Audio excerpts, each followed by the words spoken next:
Para começar, o que é exatamente o tempo? Mark Twain disse uma vez que o tempo é o que impede que tudo aconteça ao mesmo tempo. O tempo separa os eventos de ontem dos de hoje e os de hoje dos de amanhã. Enquanto você assiste esse vídeo, não está fazendo o que estava fazendo ontem ou o que fará amanhã. Estamos constantemente viajando no tempo em direção ao futuro, a uma taxa de 1 segundo por segundo. Esta é a velocidade normal em que viajamos no tempo, e é compartilhada por todos nós que vivemos no planeta Terra. Mas essa velocidade não é constante em todos os momentos. Conforme descoberto por Albert Einstein, quanto mais rápido viajamos pelo espaço, mais lento nosso tempo se torna, até o ponto em que, se de alguma forma pudéssemos viajar na velocidade da luz, o tempo pararia completamente para nós. Se fôssemos viajar para um objeto a 4 anos-luz de distância de nós, para as pessoas aqui na Terra, pareceria que levamos 4 anos. Para nós, porém, pareceria que chegamos ao nosso destino instantaneamente. Embora pareça incrível, os cientistas provaram que isso realmente acontece. Eles pegaram 2 relógios. Um dos relógios foi colocado em um avião em uma viagem ao redor do mundo, aumentando sua velocidade por um longo período de tempo. O outro relógio permaneceu em um local estacionário. Quando eles finalmente voltaram e compararam os relógios, descobriram que o relógio que viajou mais rápido, na verdade, registrou menos tempo, o que está de acordo com o que a relatividade geral havia previsto. A relatividade geral é uma realidade. Mas Einstein também previu que isso aconteceria com a gravidade.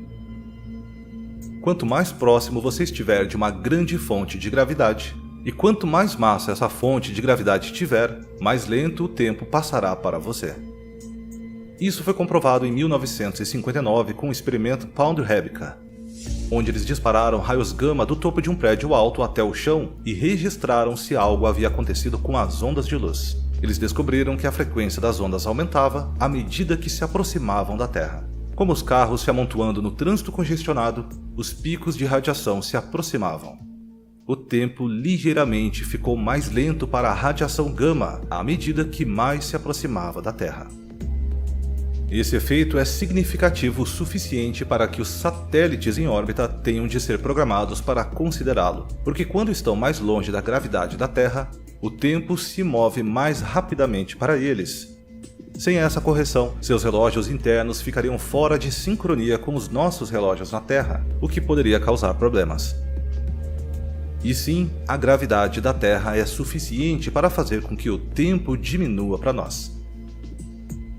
Então você provavelmente está pensando agora, o quão mais rápido o tempo estaria passando para mim se eu não estivesse na Terra ou se a Terra não tivesse gravidade? Bem, é uma questão de perspectiva. A passagem do tempo sempre parecerá a mesma de sua perspectiva. Você não sentirá que está indo mais devagar, embora possa notar algumas coisas estranhas acontecendo ao seu redor. É o observador externo que percebe essa mudança na procissão do tempo. Para descobrir uma resposta exata para a pergunta, Einstein concebeu a seguinte equação. Usaremos muito essa equação no restante do vídeo, então vamos tentar entendê-la. Eu sei que pode parecer um pouco assustador, mas não é uma equação tão complicada quanto parece. T0 é a resposta que estamos procurando. Quanto tempo passaria no objeto em que estamos interessados? Nesse caso, a Terra. TF é quanto tempo passaria em um lugar completamente não afetado pela gravidade. A propósito, esse lugar não existe, mas é o nosso relógio hipotético e estacionário. G é a constante gravitacional, um número que eles adicionaram para basicamente fazer as somas funcionarem. Não vamos nos preocupar de onde esse número veio, tudo que nos interessa é o fato de que é sempre isso. Não se preocupe muito com a métrica no final. M é massa, especificamente a massa do objeto que cria a gravidade. R é a distância do centro desse objeto e C é a velocidade da luz, um valor que sabemos ser aproximadamente 300 mil km por segundo. Então, para descobrir quanto tempo passa mais devagar na Terra em comparação com algum lugar onde não há gravidade, Tudo o que precisamos saber é quanta massa a Terra tem, a que distância estamos de seu centro e então podemos decidir quanto tempo queremos comparar. Apenas para facilitar, decidi experimentar essa equação com 60 segundos. Se 60 segundos se passam em nosso lugar não afetado pela gravidade, quanto tempo passa na Terra? Resolvendo a equação com essas informações, obtive o seguinte resultado. Para cada 60 segundos que passam, as pessoas na Terra experimentam apenas 59,9999996 segundos. Em outras palavras, 6 bilhões de segundos precisam passar antes que percebamos uma diferença de 4 segundos. Isso acontece aproximadamente uma vez a cada 190 anos. Então, realisticamente, você só ganhará cerca de 2 segundos ao longo de toda a sua vida por causa da gravidade da Terra, em comparação com um lugar sem gravidade. E isso é um pouco decepcionante. No entanto, nós aqui na Terra não somos apenas afetados pela gravidade do nosso planeta. Também somos afetados pela gravidade do Sol, que em termos de nossa equação é muito mais significativa. Então, vamos tentar novamente inserindo a massa do Sol e nossa distância dele em nossa equação. Isso nos dá um novo resultado. Quanto tempo passa para nós na Terra para cada 60 segundos de tempo real que passa? 59,9999994 segundos. Embora esse seja um número mais expressivo, significa que você está vendo apenas uma diferença de 1 segundo a cada 3 anos ou mais. Ou, em outras palavras, cerca de 24 segundos ao longo de uma vida humana média. Mas Mercúrio está muito mais próximo do Sol do que da Terra. Certamente o tempo é significativamente alterado aqui em comparação com a Terra com um objeto massivo como o Sol tão próximo. Quanto mais o tempo desaceleraria para nós se estivéssemos em Mercúrio? A equação é essencialmente a mesma de antes.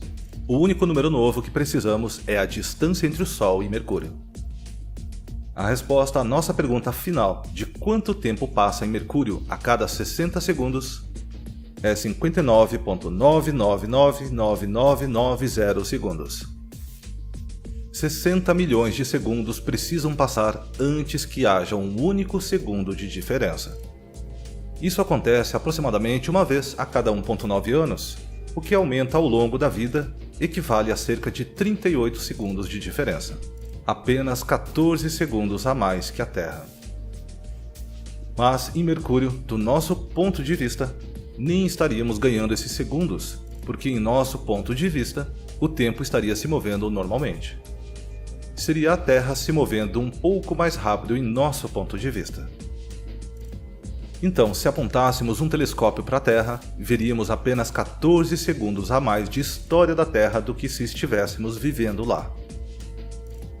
Como Mercúrio é bastante inóspito, provavelmente não valeria a pena. Então, a proximidade de Mercúrio com o Sol permite que o tempo se mova mais devagar para nós em comparação com a Terra? Sim, mas apenas por uma diferença de 14 segundos ao longo de toda uma vida. Na realidade, a dilatação do tempo devido à gravidade não é tão significativa. Pelo menos não em nosso próprio sistema solar. A massa do Sol não é suficiente para realmente esticar tanto tempo para nós, mesmo se estivéssemos tão perto dele quanto Mercúrio. O Sol precisaria ser milhões de vezes mais massivo antes de começarmos a experimentar a dilatação do tempo em qualquer grau significativo. No entanto, ainda é uma visão fascinante da maneira como o tempo flui em nosso universo, e revela que o tempo não é tão constante quanto poderíamos pensar. E claro, isso sugere uma última pergunta. Existem objetos em nosso universo que são massivos o suficiente para que tenhamos uma experiência de dilatação significativa do tempo em torno deles? Sim, e é aí que as coisas começam a ficar bem claras para um observador externo. No centro das galáxias existem objetos conhecidos como buracos negros supermassivos. Esses objetos têm massas de milhões a bilhões de vezes a massa do nosso Sol. Em outras palavras, se você caísse em direção a eles, o tempo poderia desacelerar tanto para você que se aproximaria de zero. Se você chegar perto o suficiente de um desses gigantes e depois escapar dele, você pode passar meia hora por lá e emergir para descobrir que centenas de anos se passaram para as pessoas na Terra. As pessoas na Terra, com um telescópio poderoso o suficiente, mal veriam você se mover. Do ponto de vista deles, até mesmo sua respiração levaria dias para ser concluída. De fato, haveria um ponto bem na borda de tal objeto que, à medida que você se aproximasse, seu tempo pararia completamente. E o que aconteceria se você passasse desse ponto? Nossas equações não podem explicar o que está além desse horizonte. A ciência ainda não tem a resposta, embora certamente apresenta muitas teorias. Mas esse pode ser um assunto melhor explorado em outro vídeo. A relatividade geral e especial podem ser tópicos bastante confusos, mas esse vídeo te ajudou a entender o tema? É um assunto que você gostaria de saber mais? Deixe-me saber nos comentários abaixo.